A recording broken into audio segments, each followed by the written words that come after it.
Welcome, paranormal enthusiasts, to this week's episode of We're Creepin' It Reel, here on the Coast to Coast Entertainment Network, where everyone comes for their paranormal fix. Real people, real stories, in real time. So glad you could join us for some ghostly gab. I'm your host, Eleanor Wagner.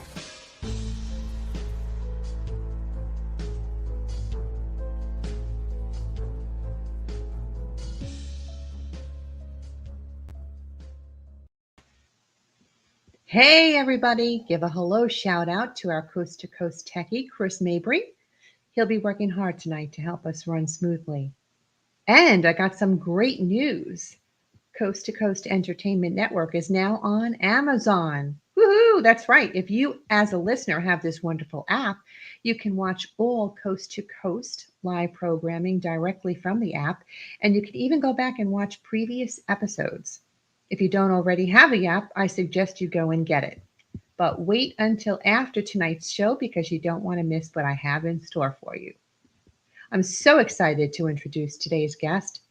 He says he's past trying to prove the existence of ghosts. As a historian, he's more interested in lending credibility to or disproving certain hauntings. Please join me in welcoming Scott Sukol to the Creepin' It Reel Vault.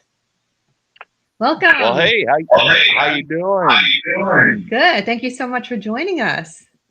Hey, anytime. Thanks for having me. So, Scott, what do you consider the most real proof you yourself have uncovered about the existence of ghosts?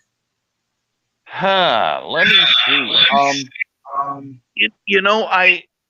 My big thing is like EVP. I love doing EVP. A lot of stuff. A lot of the other stuff is just up to perception. It's up for. I don't even know how to describe it. A lot of stuff can be disproven. EVP, I mean, if it is if it's saying stuff that you can prove historically, okay, I'm good with that. Okay. Well, my paranormal group, the Lady Ghostbusters, they take a more traditional approach and use very little in the way of paranormal equipment because we like to use our sensitivity and gifts to help us communicate with spirit in a community effort with one another. What's the most important thing you wish to accomplish in your investigations and how you go about doing it and what you use? Well, I used to be one of those people that would, have all the equipment and all that and just, go crazy for recording for evidence and all that. Not anymore. With me, Why? I mean, Why? I like, huh? Why? I'm way past the point of trying to prove anything to anybody. To me, it's more about the experience now. Because I mean, you know what? There are thousands of people out there right now trying to get that EVP or, trying to get that get the K2 to go off or whatever they're using these days. Yeah. Me, you know what? It is more. It's more enjoy. I get way more enjoyment out of it if I see a full-blown, full-body apparition. Or, I mean, my biggest piece of equipment is myself. Mm-hmm. I mean, everything you need, you have it.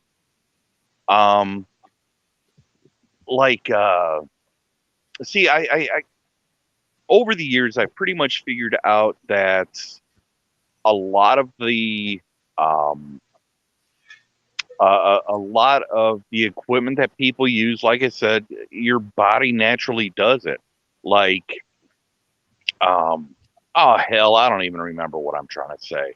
Sorry. I think I can kind of relate to it because, like I said, we do a very traditional way of doing things because we all have our sensitivity to spirit in one way, shape, or form. And when we're together as a group, that energy that we as human beings bring to the situation is way more effective than having any kind of tool or equipment that you use. That's just like an added thing that people like to use to prove to the public that it's real. Here, this is what we have. And like you, a lot of us feel like, I don't want to prove it to anybody. I don't have to prove it to anybody. I know what's happening. I'm here just for the experience and what I can decipher from it and what I can learn from it. Is that kind of what you're trying to say? Yeah, exactly. Um, I mean, yeah, keep getting a thought. Sorry, I've been sick all day. I actually came home from work early today. And my brain, I've got a little bit of a brain fog. No, Don't it's worry not about it. COVID, but That's good. I um over the years, I have realized that a lot of the equipment that people use, a lot of times they're just using it to confirm what they are picking up in their bodies. Like, I mean, a lot of people use dowsing rods. Cool. I'm a third generation dowser. My grandfather was a dowser. My great grandfather was a dowser. And I realized that the dowsing rods themselves are nothing more than an extension of yourself. When you see the rods moving, crossing, uncrossing, whatever, that's actually you doing it, but it is your, A I don't message even that you're a message that you're receiving and you're relaying it in the form of the dowsing rods. correct. Because I Um, know I use the dowsing rods myself, okay? And I use them. It's mhm. almost like a clarification for me because I almost don't trust what I hear. And You those need to dowsing rods trust is, yourself. I know, and I'm learning, but you have to remember that I started late in life. I shut everything down when I was a young girl, a teenager, and didn't start reawakening until I was 30. So I'm still getting acclimated to the whole thing that I have going on. And so I try to use these simple traditional tools to help me get the responses that I want so desperately when I could probably just listen to my head, but I don't. So I use that as my aid. I don't Okay. like to go to anything more. They have a lot of these really loud and advanced sort of stuff that people are really into, and I just feel like I'm trying to get back to the traditional and more of me. And so that's why I use the dowsing rods. Okay. I also use them too. Um, but a few years back, I realized that for me personally, it's just an extension of myself, and I already know what the rods are going to say. Mm, Um, have you ever? This is a cool little experiment. Um, Back in the day when dowsing was, viewed as witchcraft, and you could be put to death for it, over right. in Europe, Hmm. there were what were called hand tremblers. Now, the hand Hmm. tremblers didn't use any devices but their fingers. And the way I do Oh, it, yeah, I wow. uh, I make. Sorry, a Mustang just went down the road doing about 120. I thought either was that or some paranormal intervention. No, it was some crackhead in a Mustang. So no, the way I do it is I take my finger or my hand and I do it like that, just out in front of me or even at my side. And like when my rods would, if I was using my dowsing rods instead, if they would cross, my hand would do this. It would tremble. So that would be like a positive hit on your dowsing rod. So Um, you were using your fingers as if they were the actual rods themselves. yeah. And Okay, for me personally, it works. Give it a shot. I mean, carrying I'm your going to hands try. around it, yeah, carrying your hands around is a lot easier than carrying around a foot long piece of rod. I tell you, those So, rods can be very different to balance and focus and straighten so that you are steady. It really can be really tough, but I know that I understand that has a lot with to do with focusing your mind, and that helps you to. And I see where you're coming from. That you could really do it with all your mind and as mhm. a way of doing things rather than using the rods themselves. So I'm Now, definitely open to trying it. have you ever had the situation where you felt like your rods were being pulled out of your hands? Oh, sure. Yeah. Oh, that's a hoot. One time I had my rods actually pulled out of my hand. Yep, that was a And do crazy you night. and do you think that was spirit doing that, or do you think it was you doing that? Well, I mean, you know how you have your hands curled around the rod and all that stuff. When it actually Yeah. pulls your fingers out like that and pops them out of your hand, and that wasn't me. What do you So, feel that what do you feel they're trying to tell you by doing that? um, with that situation, they wanted me to follow them somewhere very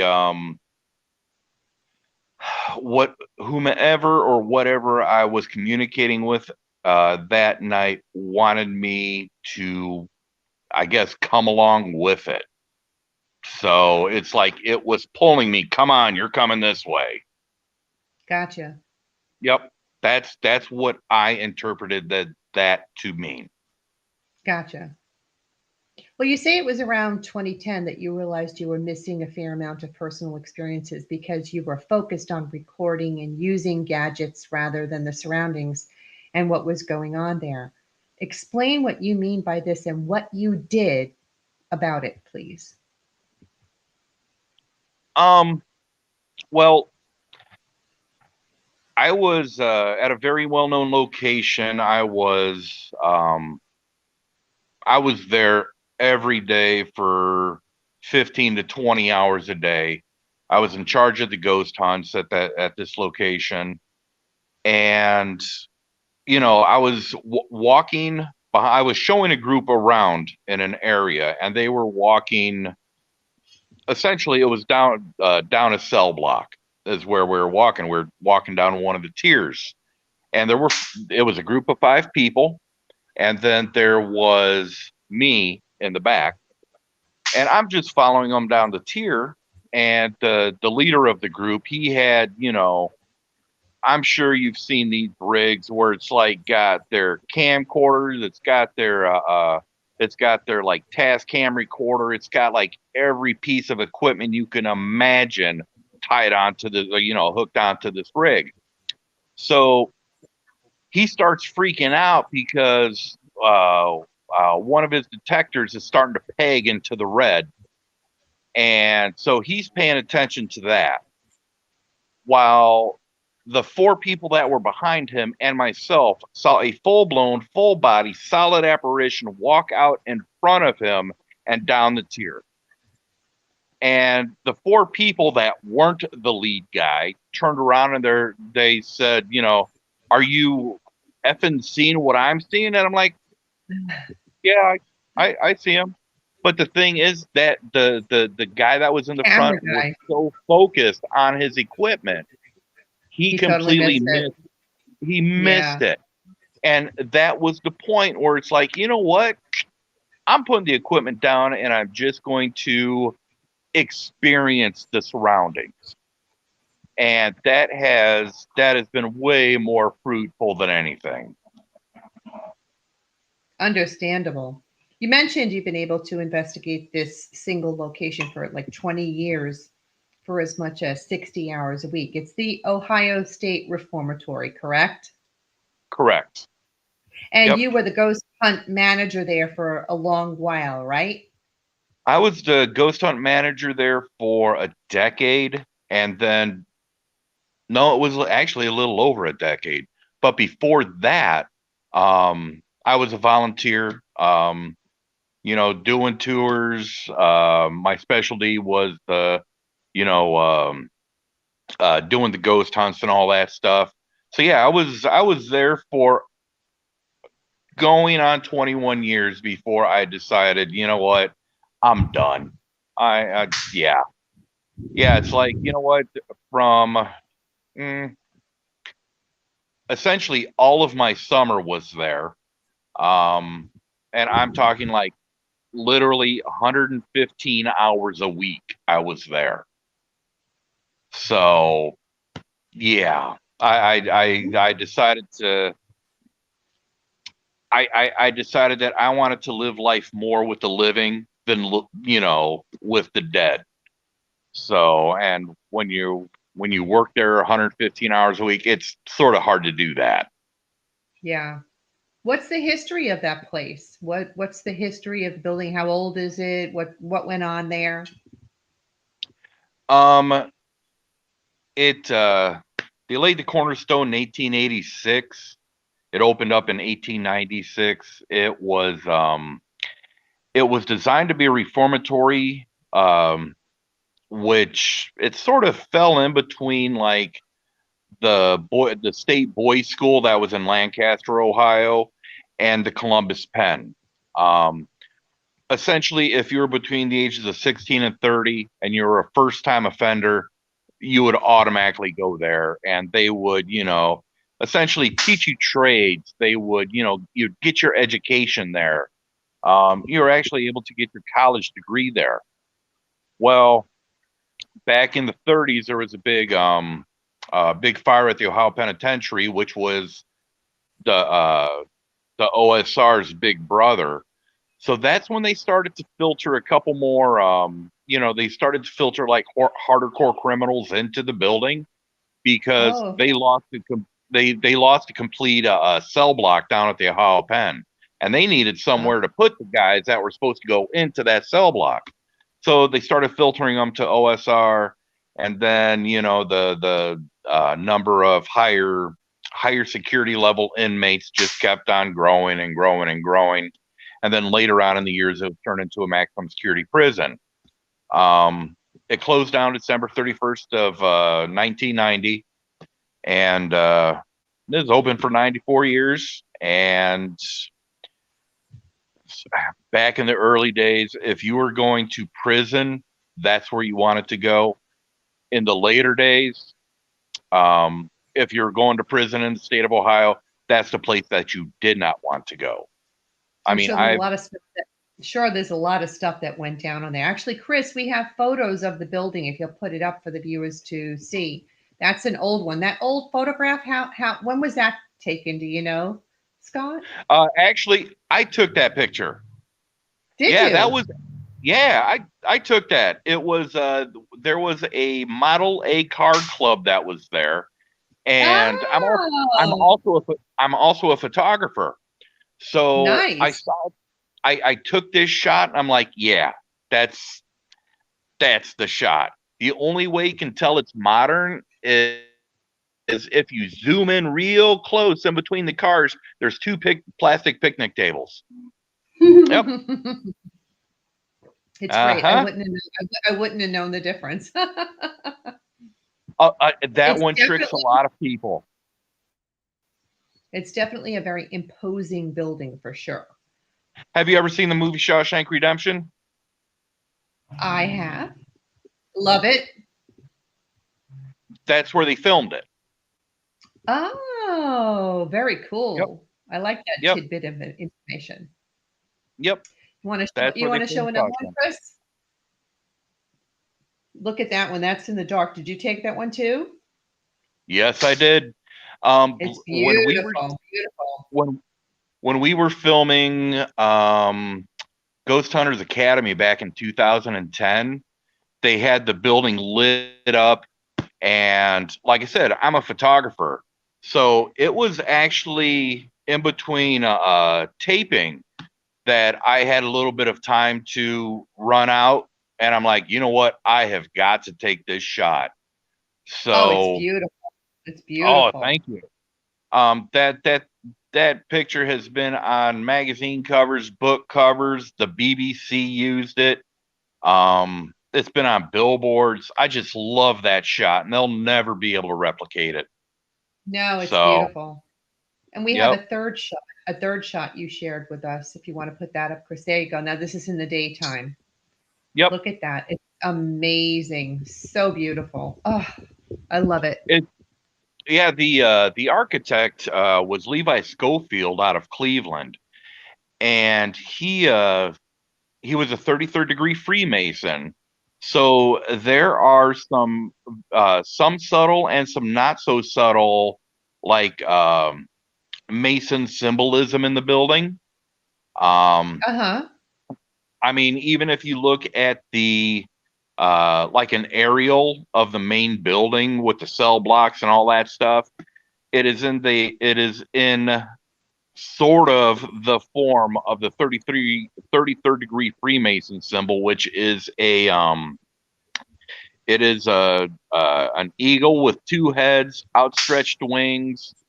Uh, so if you look over it, the wings would be the cell blocks. The tail section would, or the body would be the main part of the building, like the central guard room. Tail would be like where we used to call it the east diagonal and the west diagonal, and the two heads would be the two administration buildings up front. It's an awesome looking building, a structure that is really unforgettable. I'm curious whether the people who filmed Shawshank Redemption, because you know they were probably there at all hours of the day, if they Yeah. too experienced stuff while they were there. I talked to one gentleman who was in the art department for Castle Rock Entertainment, and like you said, they were there day and night. And the art department actually got into the building 6 weeks before they started filming. And he said, as time went on, there were fewer and fewer people from that department that would work at night, and they would find reasons to, do stuff outside. So, yeah, yep. Well, It's fun. why don't you Do tell what? the listeners about the spirit? Tell us about the spirits that were in the building that you became affiliated with because you developed relationships with the spirits that were in the building. Oh yeah. I mean, they became family to me. Um, I mean, there are some spirits in there that they had a respect for me just I think because they saw me there so much and they knew I was there to, I'm not going to say protect them, but I was there to protect them. How about acknowledge them, make them feel like they were a part of what was going on? Because a lot of them, I think, they try to reach us, and some people don't even hear them, and some of us even don't hear them until after we listen to audio. So it's kind of like acknowledging them, making them feel like we recognize you're there, and this is what you want to say. We want to hear it. We want to learn. We want to tell the world, kind of thing. Well, I could see that, but I mean, it got to the point probably the last 7 or 8 years that I was there that, I would do my normal rounds. Like I said, I'd be the only one in the building. I would, walk around to unlock certain areas for the investigation that night. And there were certain cells that I would always hear the guys talking to me. And I would talk back to them. And, I figured out just through the years what type of music certain guys liked. So I would play, certain type of music on the PA system while I was walking around. And, you would walk past certain cells and they would just say, thank you. Oh, But then there were some, seeing how I was the historian, um, that their story was so sad and so traumatic that I didn't tell anybody about these guys, because I didn't want, well, to put it bluntly, 100 people a night that paid their, at at that point, $80 to walk around a creepy haunted prison all night. I didn't want those people to know about the guys I knew about, because then they'll go, oh, well, Scott said that there's some guy in this cell. Let's go mess with him, Oh, which yeah. has over the past decade. Disrespectful. Huh? Disrespectful. Exactly. And I saw more and more and more of that over the years. Will Um, you tell us? it, Will you tell us about some of them and their stories tonight? sure. There was a 19-year-old kid um, in one of the cell blocks. He was there for, it was petty theft. And he he just couldn't take it anymore. He wrote essentially he wrote a suicide letter, left it in his cell, put it on his bunk, and he hung himself. Oh, And I looked up the kid's story and all that stuff, and in the official report, it said that the person who wrote it wrote inmate so and so wrote the most pathetic note to his mother that I have ever read. And when I read that line, when I saw that in the report, I'm like, you know what? This kid had it bad enough. I'm not going to tell these 100 idiots in the building right now to go talk to him. yeah. So, um, there was one down at the end of one of the cell blocks that he just hung out there. And it was probably 15 years, usually 2 to 3 times a week. When I was walking around, the building had to be empty. I had to be the only one there. And he would just, at first it would be like he would bang on a bar when I'm walking past. And then, his he became more and more, I guess, active with me, to the point where uh, I walked past the area that I always felt him in, and he just said, "Hey, Scott, come here." Okay. And then I stood there, I talked to him, and he didn't say anything else. But there was one night, um, he uh,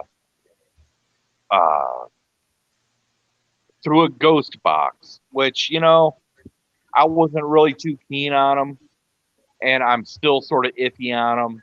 But he essentially gave me his story. Um, because this whole time I said, "Hey, you understand that you could leave this place at any time." And I kept telling him that and telling him that and telling him that. And, through several ghost box sessions and a couple EVP that I got from him, essentially his story is he knew he could leave, but he did some bad stuff in there. He killed a younger inmate while he was in there. And he said, "I'm going to stay here until I am right with what I did." So it was one night I was having just a super bad night. I was locking the building up. We just had a horrible group in there that night. And so I go down there and I'm telling them about the group. And audibly, he says, "I'm going home." Oh, Okay, good for you. And that's the last thing I heard of him. So the next night, I'm walking around and I get to his area, and it was a completely different feel. And I'm like, hey, are you here? Nothing. And then I just got this sense of peace of, yeah, that SOB actually went home. Good for him. oh, Yep. good. Yeah. Yep. We always try and send them to the light if we can explain to them, the reasoning behind it, and some of them don't know they're dead. I mean, you know what you go through Yeah, when you're, yeah, yeah. So that it really is really wonderful when you can get them to move on. I mean, because if they move on, you tell them you can come back anytime you want to, and half the time they yeah, don't want to come exactly, back. But exactly. if you're stuck here, you can't go anywhere else. So that's Yep, really wonderful. Well, I yep. know you like to help people with paranormal experiencing. What is that all about? I do what? Huh? You said you like to help Sorry. people with you like to help people with paranormal experiencing and the way they experience the paranormal, and you said that Oh, there's a method that you use. um, what I would do? There were I think the biggest thing, the biggest hurdle I had to get over when I was figuring out how to do, the helping, essentially putting people in the optimal situation for them to experience something, is figure out what type of people experience things and what groups of people and all that stuff. Because I noticed, say you have a group of 4 people walking around the building and they're not experiencing anything. Other groups are experiencing things. Well, it's like these little groups are like puzzles, and you have to have all the right puzzle pieces in that puzzle for you know for it to really, for them to be able to experience the activity um, as well as possible for the situation that they're in. So after I figured that out, I, being historian, I knew what the most haunted area in that building was at that time. This area was having people have experiences in it back into the early 1930s. They were talking about things that were happening.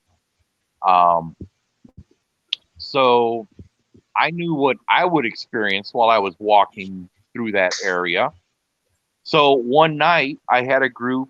It was a private investigation. There were 10 people there. So I all got them into the central room of the building, which it's nice. It's air conditioned. It's all glassed in, and I just, I asked somebody to volunteer to do an experiment, and uh, of course, the one person raises their hand. Okay, so I had them walk out through the into the cell block and walk around this one tier without any lights on. And when they got back to the central guard room that we were in, I told them, do not say anything about what you experienced. And then, the next person, they would go, and then the next person would go. And when everybody came back, I'm like, okay, what did you guys experience? And about 80% of the time, their stories would match up. And, the same type of experience in the same section of, the tier that they were walking. I did that for years and years and years. And, like I said, I had, on bad nights, I had about a 65% success rate. On average nights, it was about 80%. What were they So, experiencing? well, they would, when they got around the first corner of the tier, they would hear somebody walking up behind them, and then they would walk the 315 feet down to the end of the tier, and certain cells they would get like, I heard something out of this cell about halfway down. And then they would, when they're wrapping around the back of the cell block, a lot of people just didn't like that area for some reason. Historically, that was a very bad area because, back down in the back, the guards wouldn't be able to see. So a lot of people had a lot of dirty things done to them down there. And then when they were wrapping back around, usually about the fourth cell coming back, they would see a shadow figure, and they would keep walking about half. When they got about halfway down, um, they would feel like someone was touching them, and then when they got back, um, they just had a sense of relief because holy hell, I just walked this entire tier in the dark by myself.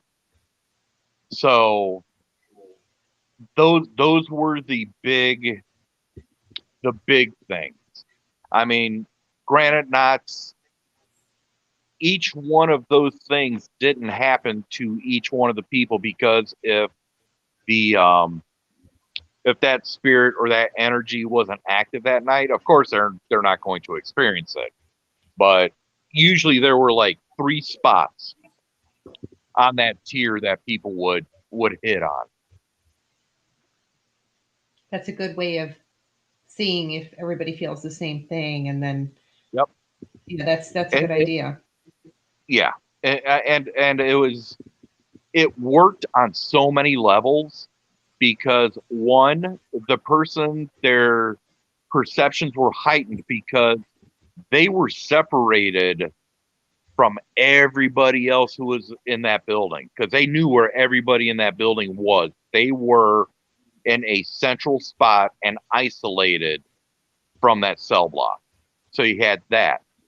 Um, so that gets your perception going, Sure. and be more active. Next, doing it in the dark because your eye is naturally drawn to the brightest part of a scene.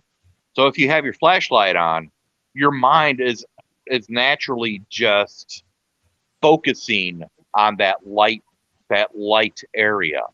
When you do it in the dark, pupils open up and you can see a lot more around you. Um, so you get that. It just worked on so many levels. Did you say that you lived in a haunted building yourself for a time? Yeah, I lived in the prison Oh, back in really? yeah back in 2010. Um, I essentially lived there full time. Seeing how I had so many flipping events, and it was a horrendous year. And I live an hour and 15 minutes away from the building.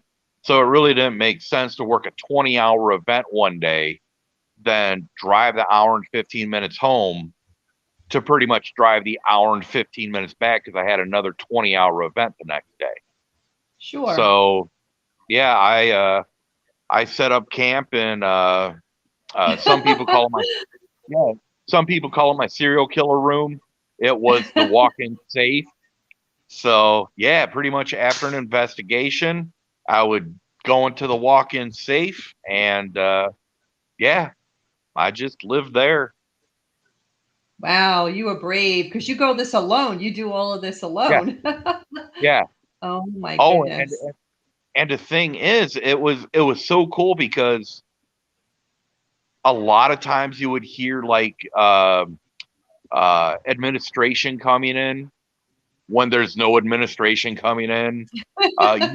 You would hear the trustees mopping the hallway and kicking the metal buckets down the hallway and Kind stuff of like like that. a residual Yeah, replay of energy. yeah, Yeah, yep. going on about I their mean, day and their night. yeah. One of the other volunteers, they one night we were I think we had a long event that day, and we were staying the night there, and it was funny. It got to the point with us where if if the spirits were making a lot of racket, you would just open up the door and say, "Hey guys, come on, just let us sleep." And one time my another, like I said, another one of the volunteers just threw the door open and in some rather not uh, nice words said, "Hey, could you shut the up?" And That yeah, yeah, yeah, it was a is good time. really funny. Yeah, Well, but yeah, for go ahead. listeners who are interested in paranormal investigations, what advice would you give to them personally? Hmm. Common sense, common sense, common sense. Not everything is a ghost. Um, be perceptive. Um, see, I don't.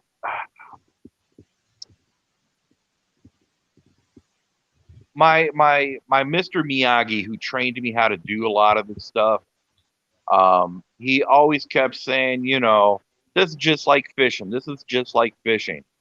Um, or this is just like deer hunting. You have to know. You have to learn what to look for. Um, you have to be perceptive. You can't, if you're sitting up in a tree stand, deer hunting, you can't expect a 350-pound buck to just, jump out in front of you. You have to listen for that snap of a twig in the distance.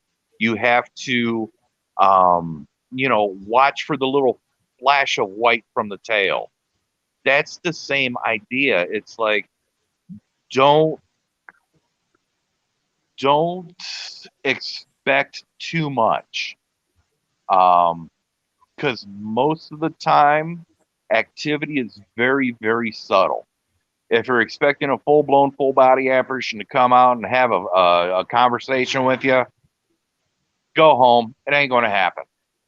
But if you want to have, if you are looking to have like true experiences, um, just be perceptive to what's around.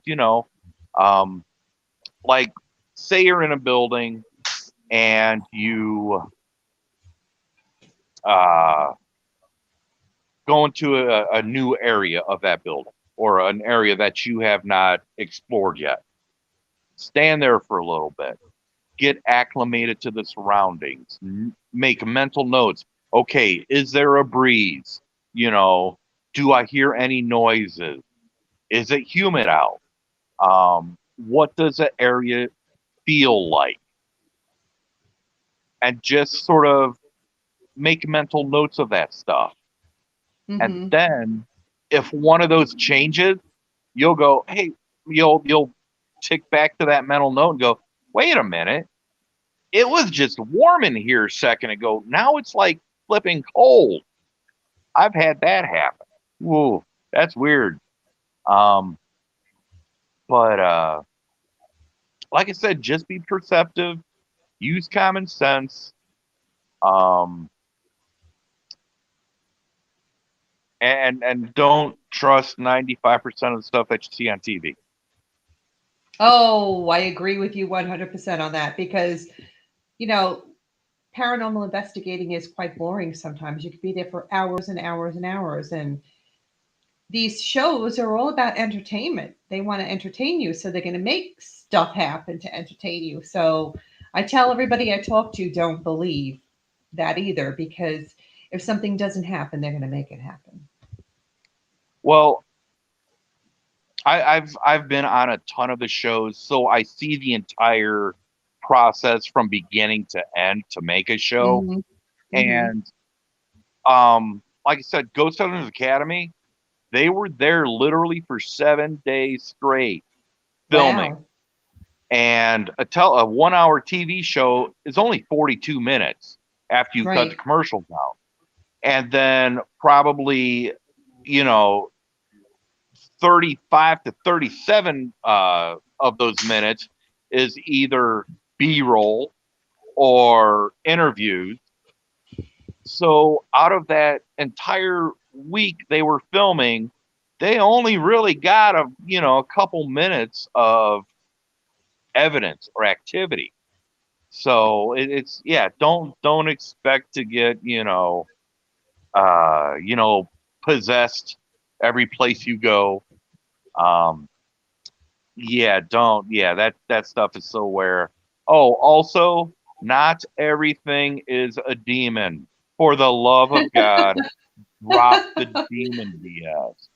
Mm, I've been doing this for well over 32 years now, and I have never run into anything that I would even consider to go to the level of your stereotypical demon. I've run into some nasty stuff. I'll say that.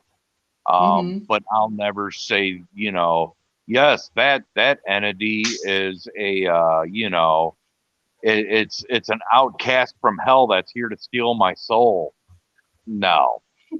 Um, also, seeing how I was, you know, I guess technically in the paranormal tourism industry, if you go to a location, take their stories with a huge grain of salt. I've been to so many locations that you will be told so much BS, um, that and they'll also try to plant seeds in your mind. Like I actually went to one place where I was taking the tour, and the tour guide would literally uh, say, "Oh yeah, we get shadow people down this hall all the time." And then he'd look down the hall and he would go, "Ooh, did you see that one? Did you see what that one right there? There's one." And just planting the seeds in people's mind. And you know what? If you want to go for for oohs and ahs, you know what? Go ahead, knock yourself out. But uh, um, if you want to really investigate when you're getting the tour, especially on like private investigations, tell them that you don't want to know about the activity. You just sort of give me the history. I don't know how many well-known, well-respected paranormal groups came in, and I would always cater my tours towards that specific group. And I always asked them, okay, what do you guys want to know about? Some of them wanted to hear about, the scariest things I've ever experienced in here, da da da da da da da da da. Most of the well-respected groups, they just said, you know what, just give the history, nothing else. Um, and then I actually had a group. It was a college track team that uh, I said, well, what do you want from the tour? And they said, just show us how to get around here and give us the history, and we have to do it while we're running. So I did a tour of a 250,000 square foot building to a college track team in, I think it was about 12 minutes. And that is going all over the building. And as you can see, um, I am not exactly built for running, but it was a blast.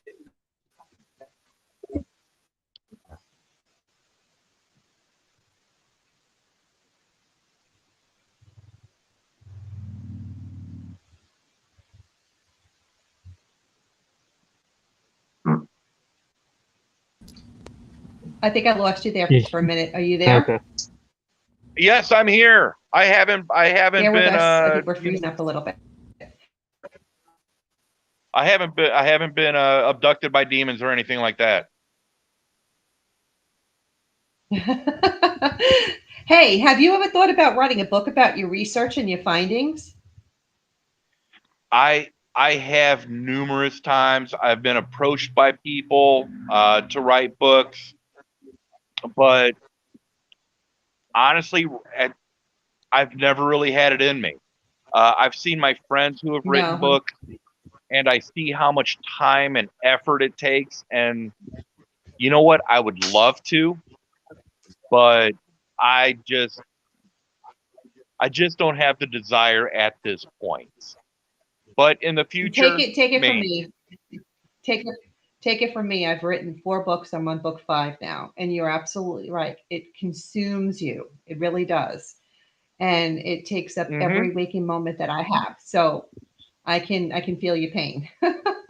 Yeah, yeah. But I mean, I would love to actually put my thoughts and my findings and my stories down on paper, um, Hmm.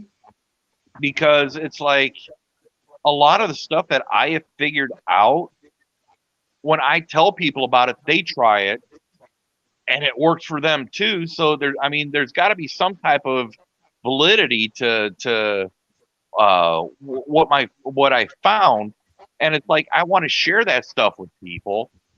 But honestly, a little part of me doesn't want to share that stuff with people because I have, over my years, for the love of God, if you have an idea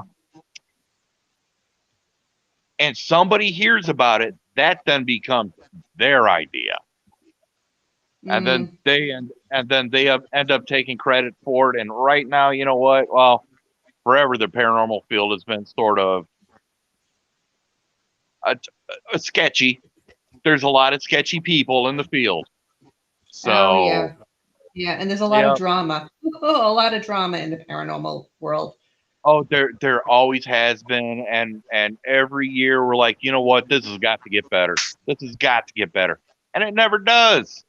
So, I've already had my experience with paranormal drama, and I was not happy about it, and I don't want to deal with it anymore. So I get oh it. yeah, oh yeah, yep, Hey, do you recall what your first paranormal encounter ever was? yes. Actually, right now I'm sitting in our barn. Um, so when I want to say I was about 10. Um, I was walking back from the woods, and I was walking past this barn. Well, not this barn, because we had to build this one, but my grandfather's barn used to sit here. And I was walking down to the house past the barn, and I noticed on the road there were a bunch of cars from the 50s and 60s going past. And I figure, oh, the town down the road must be having another car show like they do like every weekend. So I'm just, walking and watching the cool old cars go down the road. And then there's a guy that's walking up towards me, and I recognize him. And he's like, "Hey, Scotty, how you doing?" I'm like, "Okay, Grandpa, how are you?" "All right, just going up to feed the rabbits." "Okay, fine." And then I get down to the house, and then it hit me. Like I said, I was like about 10 at the time. My grandfather died when I was 1. So, That yeah. was great. That's Oh yeah, cool. that was my first really memorable experience. Love Um, it. but then, like most people, it's like you have those experiences when you're younger, and then they just sort of you quit having them for a while, and then something later on in life, sparks the interest back up, or you have another experience, and you're like, dude, I want to learn more about that now. Yeah, that happened to So, me when I was 30 years yep. old. It took that length of time. Yep. Oh yeah. Exactly. So listen, if Yeah. anyone that's listening is interested in connecting with you, can you tell us how or where they can go to do that? Just look me up on Facebook. I've got my Scott Sukol page, or you know what, having a lot of friends on Facebook makes me feel happy, and it fulfills me. So, so if you want to hit me up on my normal Facebook page, that's fine too. I don't care. So You don't I mind receiving messages from people and answering questions and connecting, no, right? no, not at all. I still get a good amount of groups from all over the world that still contact me, consulting, I'll, you know, if I sort of have like this, I'm not going to say underground following, but it's like an underground following that it's Okay. like, okay, we got into this investigation and this is just way too bizarre. Let's get a hold of Scott, see what his take on it is.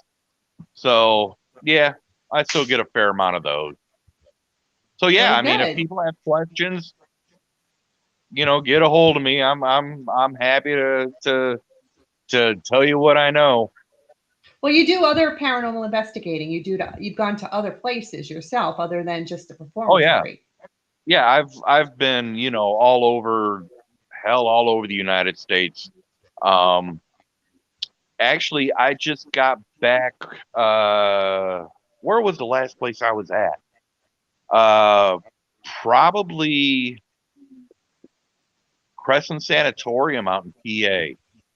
Okay. That was probably the last place I was at. Is that the Um, photo that you have up on your Facebook page, the backdrop on your Facebook page right now? It's got all I like the think. greenery Oh, and that was. moss growing all over it. Oh, that is actually Molly Stark uh, Sanatorium out near Akron, Ohio. Oh, Um, okay. yeah, it's a really cool building, but nobody will ever legally be allowed in there. Okay. So, um, but yeah, I've let me see, Crescent, Interesting.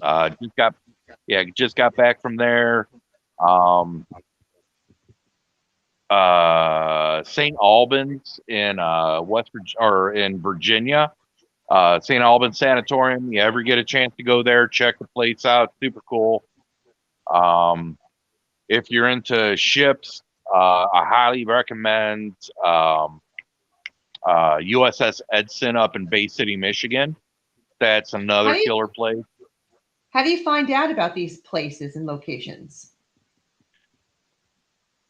A lot of times, my friends get involved in these locations and they'll be like, dude, you got to come up here. So I'll go up there. Um, Actually, I went to Crescent because I was digging through my family history and I found out that my great great grandfather died there. So, of course, I wanted to go check it out. So, yeah. Sure. Um, or, I'll, when there's conferences and stuff, um, you know, people, uh, you know, people will have conferences like Moundsville Penitentiary and all that. I'll speak at those, so I'll be able to check those places out, and then you learn about new places. And yeah, there's a bunch of places I want to hit that I still Plenty of them haven't been out able to. there. Plenty of them out there. Yeah, Well, thank you, yeah. Scott, so much for coming on this evening. I really appreciate it. You definitely made for an out of the ordinary show, but extremely intriguing nonetheless. Well, thank you for having me. If you ever want me back on, I'll be more happy to do it next time. My head won't be filled with cotton like it was today. I So would love that. I would love that. I'd yeah. love to hear about some of the other places that you visited and what you've encountered. Oh, I would have to tell you about Missouri. You'll get a hoot out of that. Love it. Thank you. You're very welcome. Enjoy the rest of your summer. Thank you. You as well. And thank you, Techie Chris. We wouldn't be able to do it without you. If you liked listening to this week's episode and you are into all things paranormal, check out my other show, Eleanor Wagner's Strange and Scary World podcast, out of the Paranormal UK radio network, which is available wherever you get your podcasts. If any of you are interested in reading any of my books, you can find the links to them on my website, authoreleanorwagner.com. I write about the history and the town and location, add the paranormal story to the mix, and finish it all up with photos and evidence. And if you're looking for some protection From Ghostly Attachments, the Lady Ghostbuster unisex bracelet is the perfect thing. This gorgeous protective gemstone bracelet with sterling silver ghost charm is the perfect fix.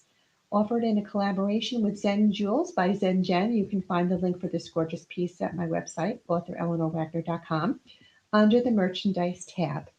Don't go into a haunted building unprotected. Arm yourself with the Lady Ghostbuster bracelet by Zen Jewels.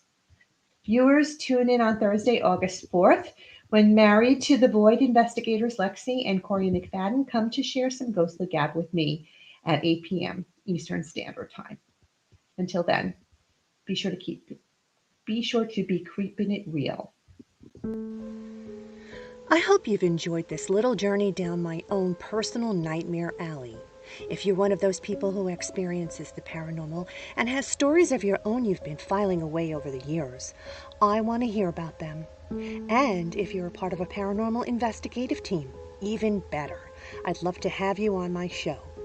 Got a questionable photo? Send it in. Would love to have an open discussion here amongst the professionals. Reach out to me at authoreleanorwagner@gmail.com. Enjoy our soundtrack music, Headless Horseman by Alexander Nakarada, promoted by freestockmusic.com. And remember, no ghost story is better than a real-life ghost story. Until we meet again, make sure you're creeping it real.